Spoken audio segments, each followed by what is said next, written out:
We can classify forest into three parts.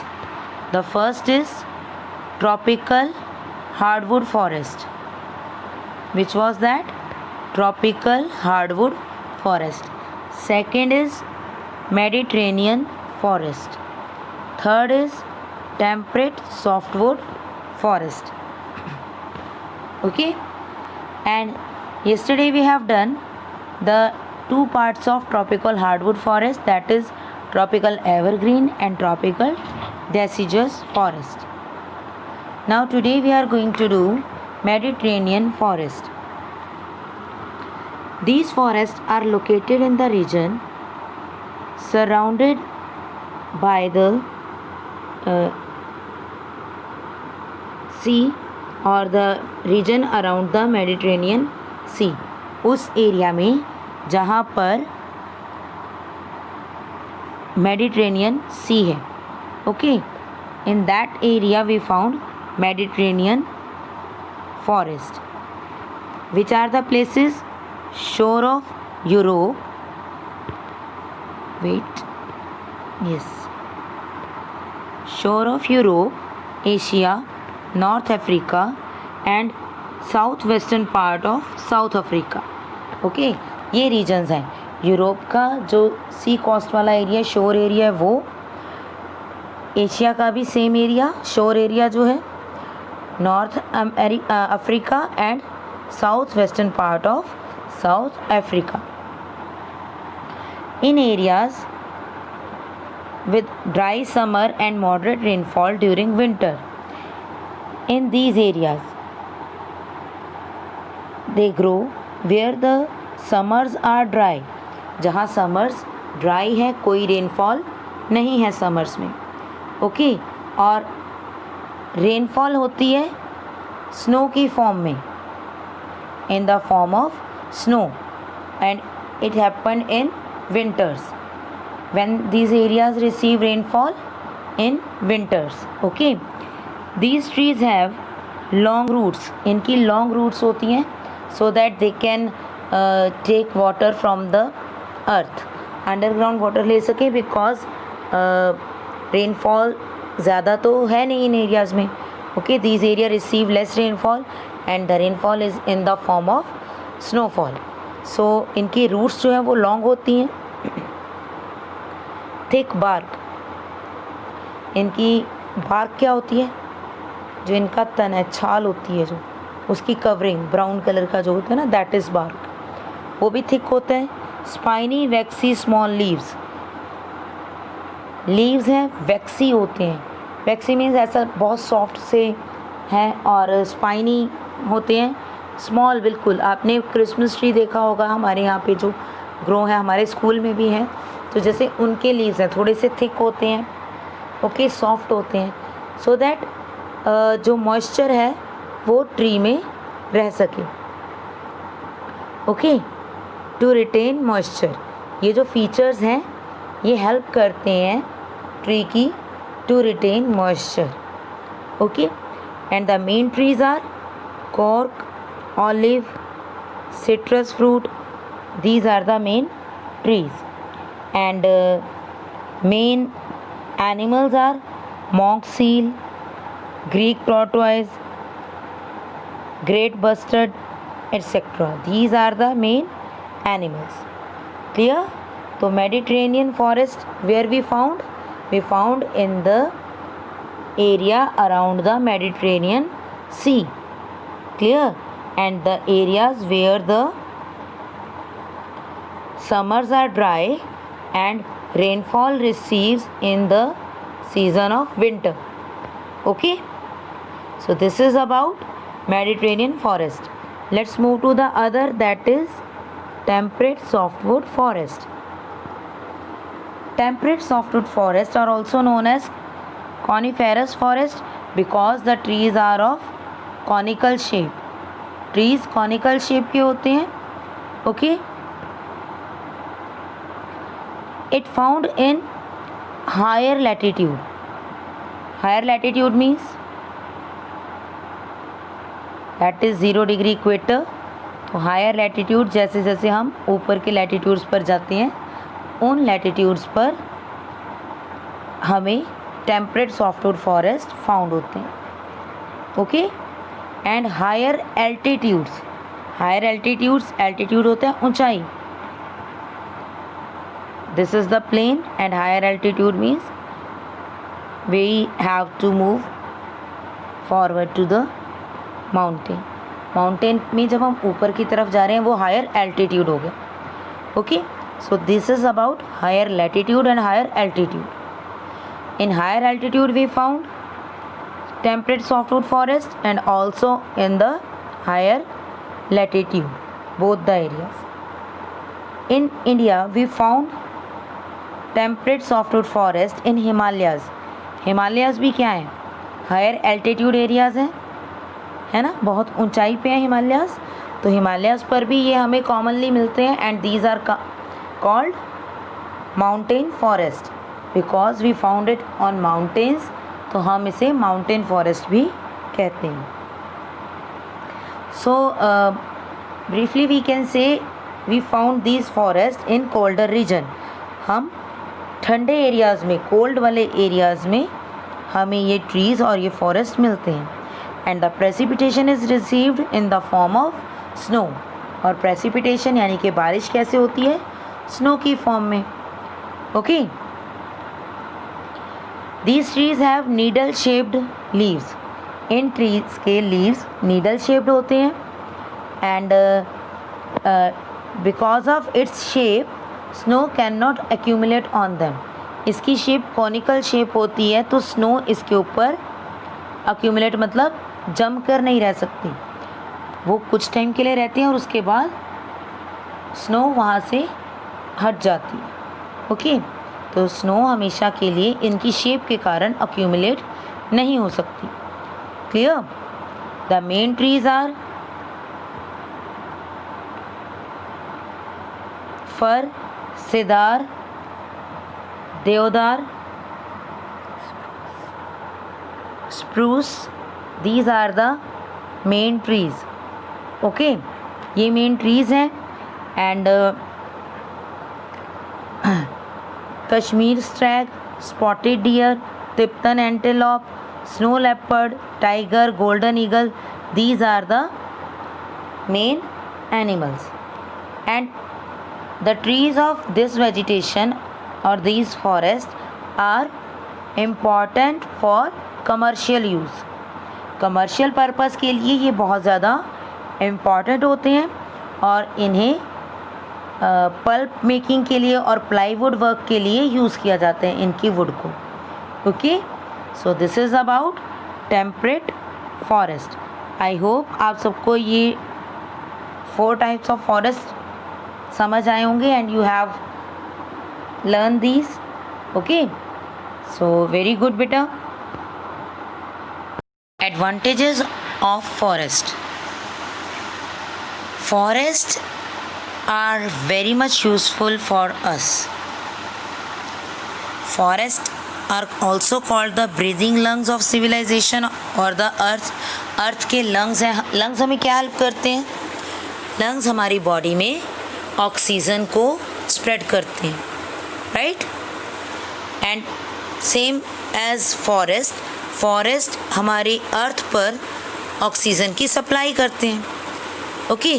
तो these are called breathing lungs of earth or the civilization. These are very much important for the survival of person or life on the earth. Forests help us to breathe and they convert carbon dioxide into oxygen. They use carbon dioxide to make their food and release oxygen, and the oxygen is used by us. Okay. Forests also provide habitat to the wild animals. Wild animals का घर क्या कौन सा होता है? Forest. Right. Very good. तो forest wild animals का habitat है, उसका घर है. And many people also depend on forest for their livelihood. They just collect the firewood from the forest or cut trees to sell would in the market. Okay, तो बहुत से लोग forest पे डिपेंड करते हैं अपने लिवलीहुड के लिए. And trees also help in keeping the earth cool. Trees atmosphere को कूल करते हैं. As we all know that they help in rainfall. Okay, and the roots of the trees also bind the soil. Trees की roots जो हैं वो soil को bind करके पकड़ के रखती हैं. And help to raise the ground water level and it prevent floods. अब अगर वाटर अर्थ एब्जॉर्ब कर लेगी, सॉइल एब्जॉर्ब कर लेगी, तो फ्लड नहीं आएंगे. तो सेम जो फॉरेस्ट है, जो ट्रीज़ हैं, they help to absorb water. Okay, deforestation जो है that is a very much useless thing. Not a useless, मतलब वी कैन से कि it is a very bad thing that we just cut trees for our selfish motives. हम अपने selfish motive के कारण, अपने स्वार्थ के कारण, अपनी ज़रूरत के कारण फॉरेस्ट को कट कर रहे हैं. It led to the loss of habitat for wild animals और वाइल्ड लाइफ का हम हैबिटेट उनसे छीन रहे हैं. इकोलॉजिकल इम्बैलेंस क्रिएट हो रहा है, सॉइल इरोजन हो रहा है, फ्लड्स आ रहे हैं. So these are the problems that occur due to the deforestation. Okay, government has taken many measures to protect our forest and these are afforestation on large scale और plantation of trees.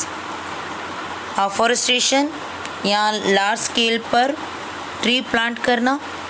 next is each one plant one. Her person को अपने life time में एक tree या एक plant grow करना है. efficient utilization of forest product.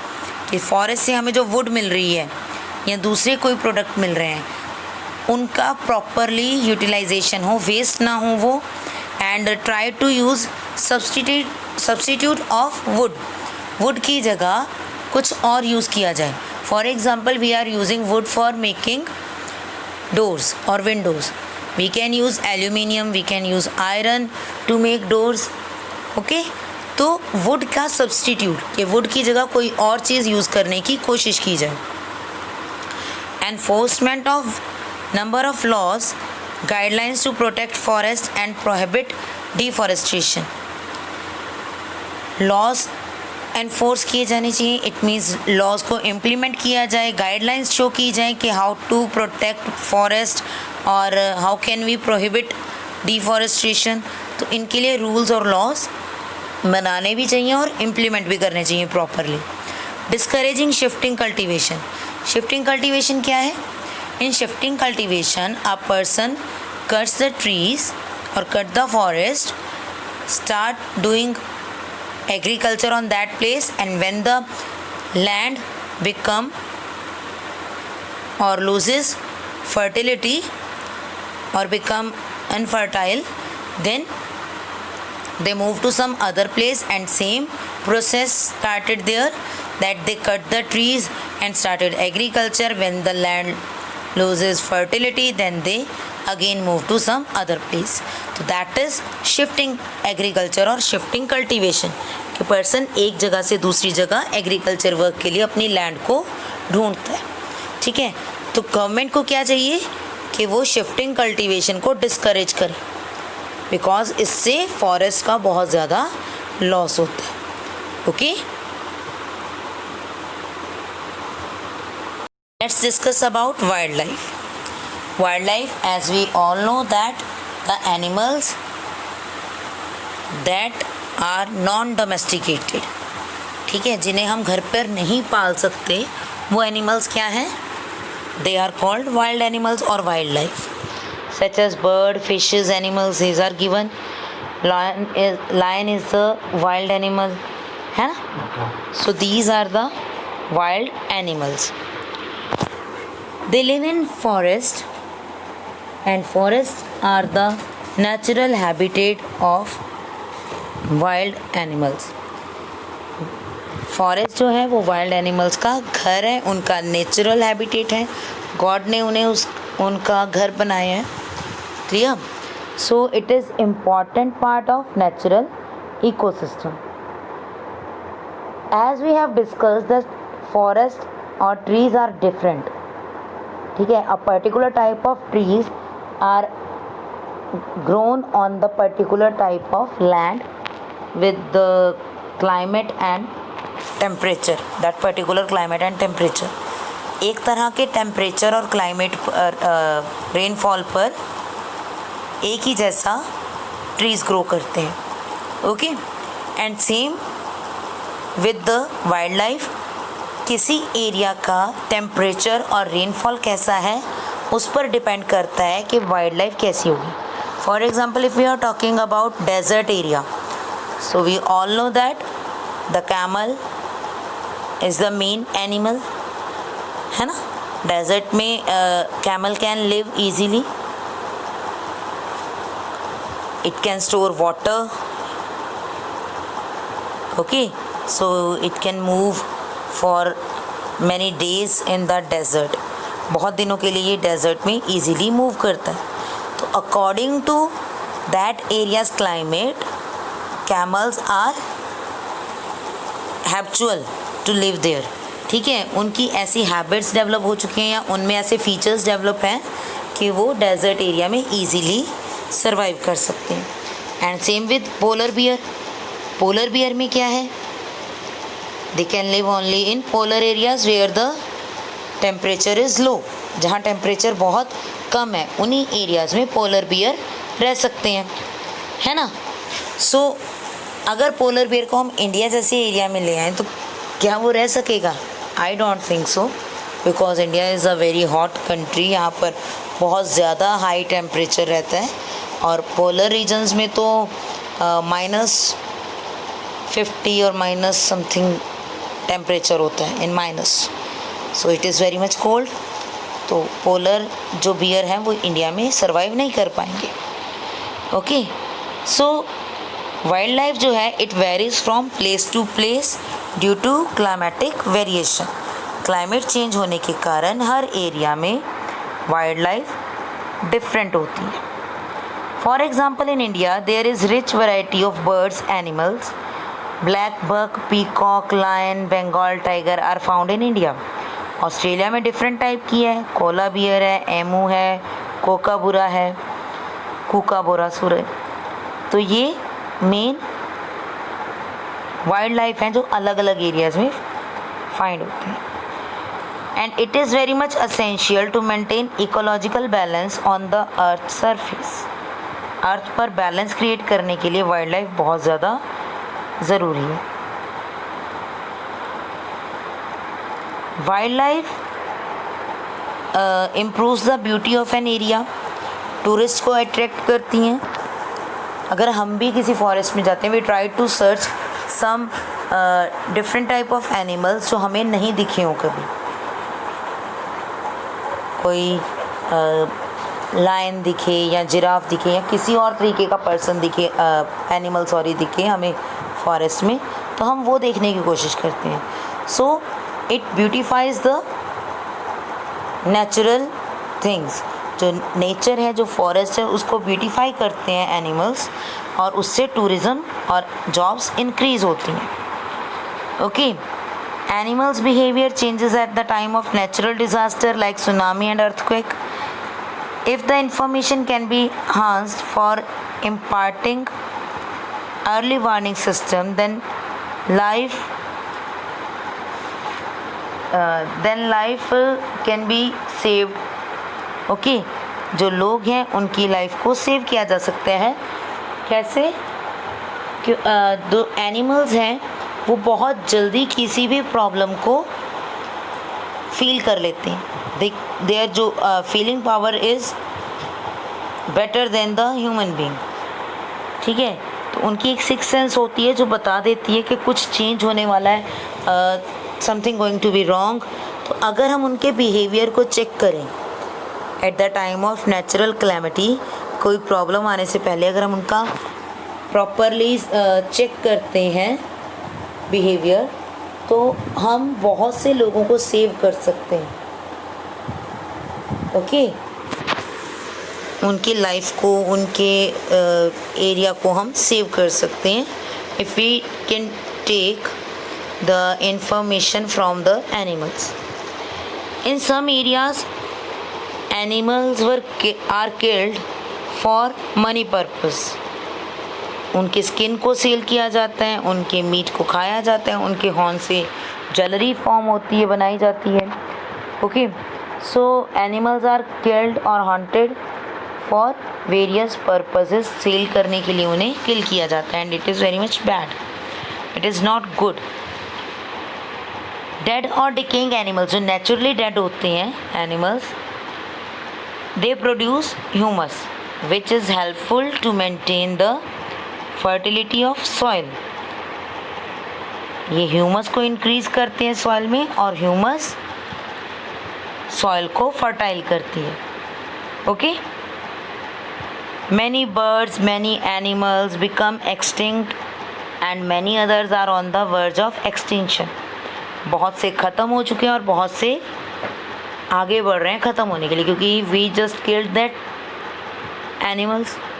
So this is the main reason कि बहुत से एनिमल्स और बर्ड्स जो हैं वो एक्सटिंक्शन की तरफ जा रहे हैं। The harbour millions of species of animals. जो हमारे फॉरेस्ट हैं वो ट्रेजर हैं बायोडाइवर्सिटी का, और वो एनिमल्स को सेव करके रखते हैं, सिक्योर करते हैं। Wild life suffer due to deforestation and urbanisation. हमारी वाइल्ड लाइफ और फॉरेस्ट अर्बनाइजेशन के कारण सफ़र कर रहे हैं। Why is that so?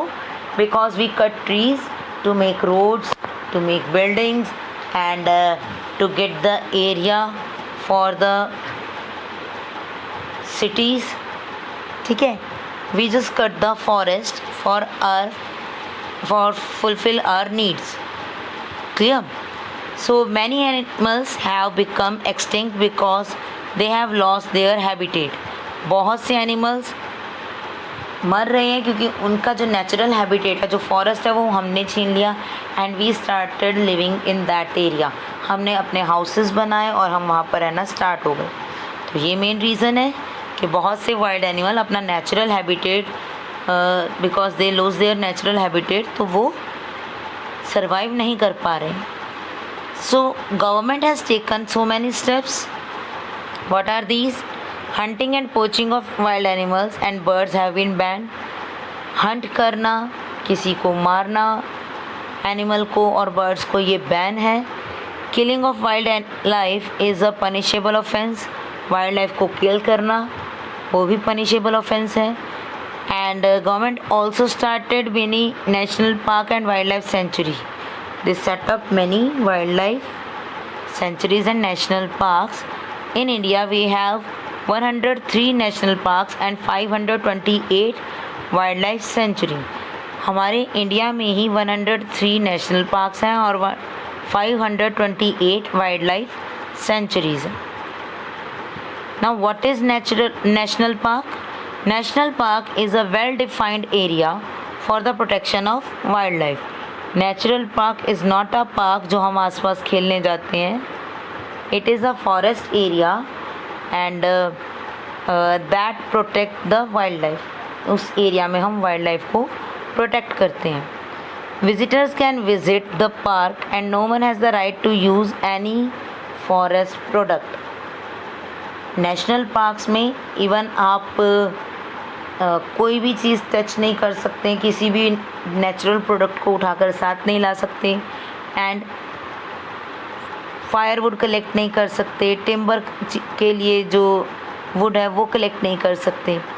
Okay, you can just visit the park. जो विजिटर हैं वो सिर्फ पार्क को, नेशनल पार्क को विज़िट कर सकते हैं. Grand Canyon National Park of USA is declared as the world heritage site of by the UNESCO. UNESCO ने ग्रैंड कैनियन नेशनल पार्क को, USA के नेशनल पार्क को यूनेस्को ने वर्ल्ड हेरिटेज साइट अनाउंस किया है. Now, wildlife sanctuary. It is declared protected area in which limited human activities are permitted. Human being घूम सकता है, वो मेडिकल के लिए वहाँ से जैसे हम कहते हैं औषधि, आयुर्वेदिक चीज़ें, ठीक है, वो कलेक्ट कर सकता है, मेडिसिनल हर्ब्स एंड फायरवुड को कलेक्ट कर सकता है, but in a moderate amount. ये नहीं कि फायरवुड कट कर लेने हैं तो वो पूरे पूरे जंगल को काट देंगे. No, a limited amount can be taken from the wild life sanctuaries. Very good. Okay. और मेडिसिनल हर्ब्स जो हैं वो भी ले जा सकते हैं for the research and educational purposes. Manas wild life sanctuary of India has selected as a world heritage site by UNESCO. Manas wild life sanctuary of India was selected as the World Heritage Site. Okay, so this is about the revision. I have revised the full chapter, so please revise it, and after that I will take a test of this chapter. Okay, so read it carefully, learn the question answer carefully. Thank you and have a nice day.